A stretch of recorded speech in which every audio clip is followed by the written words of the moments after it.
नमस्कार दोस्तों, महाभारत की शिक्षाएं, बातें, दर्शन और भक्ति उपदेश आज की 21वीं सदी में भी प्रासंगिक हैं। इस भव्य महाकाव्य के इर्द गिर्द घूमने वाले विभिन्न विवादों में से एक, जो अभी भी कई इतिहासकारों को परेशान करता है, वह यह है कि दो बहादुर योद्धाओं अर्जुन और कर्ण के बीच, जिन्हें सर्वश्रेष्ठ कहा जा सकता है, निस्संदेह वे दोनों बहादुर थे, और यदि आप बारीकी से देखें तो यह बताना काफी कठिन है कि उनमें से सबसे महान कौन था। लेकिन फिर भी आइए इस मामले को गहराई से देखें और इन दोनों नायकों की निष्पक्ष रूप से तुलना करते हैं।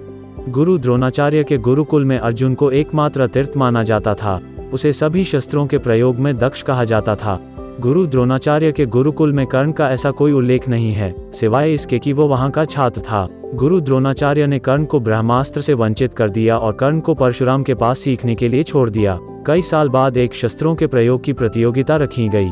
अर्जुन ने महान तीरंदाजी करतब दिखाया और अपने आकाशीय हथियारों का प्रदर्शन किया। कर्ण ने भी उस प्रतियोगिता में प्रवेश किया था और वो अधिक निपुणता, कौशल और सहजता के साथ वही कारनामे किए। कर्ण ने यहीं अर्जुन को पछाड़ ही दिया था, लेकिन यह अर्जुन के जीवन का महत्वपूर्ण मोड़ था। उसने महसूस किया कि उससे बेहतर योद्धा और धनुर्धर अभी भी हैं, और अगर वो वास्तव में सर्वश्रेष्ठ अचूक धनुर्धर बनना चाहता है तो उसे गुरु द्रोणाचार्य के दायरे से बाहर आना होगा। जब कर्ण ने परशुराम से प्राप्त करी सभी हथियारों से खुद को आराम दिया, वही अर्जुन ने खुद को परिश्रम करना शुरू कर दिया और विभिन्न देवताओं को प्रसन्न किया। अर्जुन इंद्र का पुत्र होने के कारण उसे उन शस्त्रों को सीखने में भी लाभ हुआ। उसने अग्नि, वरुण, यम, रुद्र, इंद्र, गंधर्वों और कई अन्य आकाशियों से विनती की और उनसे वरुण की फंदा, यम की गदा और कुबेर की अंतर्धन सहित सभी संभव हथियार प्राप्त किए। लेकिन केवल हथियार हासिल करने से आप आगे नहीं बढ़ जाते, ये अर्जुन जानता था। अर्जुन ने जलीय और राक्षसी राक्षसों से लड़कर अनुभव प्राप्त किया और उन्हें परास्त किया। उसने अपने हथियारों और अनुभव के शस्त्रागार को बढ़ाने के लिए गंधर्वों और अन्य प्राणियों के साथ युद्ध किया।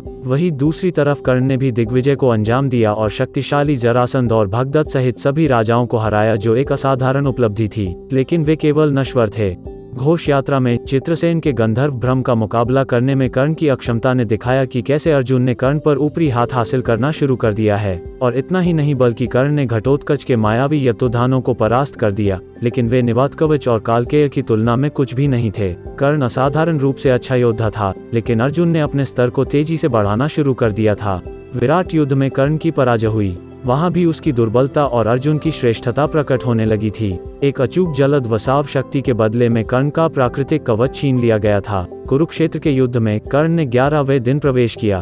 तब तक अर्जुन ने परिस्थितियों के साथ तालमेल बिठा लिया था और खुद को अच्छी तरह से व्यवस्थित कर लिया था। कर्ण ने अपनी श्रेष्ठ शक्ति का प्रदर्शन तब शुरू किया जब 12वें दिन उसने अर्जुन, भीम और सात्यकी के सामूहिक हमले को खदेड़ दिया। लेकिन 13वें दिन कर्ण को अभिमन्यु ने एक बार नहीं बल्कि 7 बार परास्त किया। उन्होंने अपने धनुष और ढाल को काटने का प्रबंधन किया, लेकिन फिर भी उनके नुकसान को देखा गया। उनकी सीखने की प्रक्रिया को रोकने और कौशल में सुधार के कारण उनकी एकाग्रता की कमी स्पष्ट थी। अभिमन्यु के इस अवस्था में भी कर्ण के लिए कोई मुकाबला नहीं था, लेकिन केवल अभिमन्यु द्वारा प्रबल किया जाना निश्चित रूप से कर्ण के सैन्य करियर पर एक धब्बा था। 14वें दिन कर्ण भीम और सात्यकी से हार गया। 14वीं दिन के रात से एक अलग कर्ण देखा गया, जब उसने पांडव और पांचाल सेना को पार करना शुरू कर दिया और भगवान कृष्ण को विशेष रूप से उसे रोकने के लिए घटोत्कच भेजना पड़ा। भगवान कृष्ण उस रात्रि स्पष्ट थे कि युद्ध में कर्ण का मुकाबला कोई नहीं कर सकता था, केवल वही राक्षस के सामने खड़ा हो सकता था। कर्ण ने आसानी से घटोत्कच के सभी भ्रमों को दूर कर दिया, लेकिन अपने आकाशीय हथियारों से उसे आसानी से मारने में असमर्थ थे। यहाँ फिर से अर्जुन की तुलना में अधिक अचूक हथियारों की कमी देखी गई, जब अंतिम उपाय के रूप में उसे घटोत्कच को मारने के लिए वसाव शक्ति का उपयोग करना पड़ा। जब कर्ण को सर्वोच्च सेनापति बनाया गया तो वो और भी उग्र हो गया, जबकि पांडव सेना में से कोई भी उसके सामने खड़ा नहीं हो सका। उसने अपनी मृत्यु के दिन पहली बार अपने दिव्य धनुष विजय का भी इस्तेमाल किया। उसने सभी को भगा दिया, विशाल समूह के हमलों को खदेड़ दिया, जिसमें अर्जुन शामिल थे। उन 4 पांडव भाइयों को अपमानित किया, घातक भार्गवस्त्र का इस्तेमाल किया और अर्जुन को अंतिम युद्ध में पसीना बहाया। कर्ण ने उस प्रदर्शन से सबका दिल जीत लिया था, लेकिन उसके धैर्य, आत्मविश्वास और दृढ़ता की कमी आखिरी लड़ाई में देखी गई, जब वो थक गया और बाद में अर्जुन से पराजित होने लगा। उसने अपनी अंतिम सांस तक अपना सर्वश्रेष्ठ दिया और बहादुर क्षत्रिय की तरह लड़ा। क्रूर और असाधारण प्रदर्शन के बाद उसे अपनी उम्र के सर्वश्रेष्ठ योद्धा अर्जुन द्वारा मार दिया गया।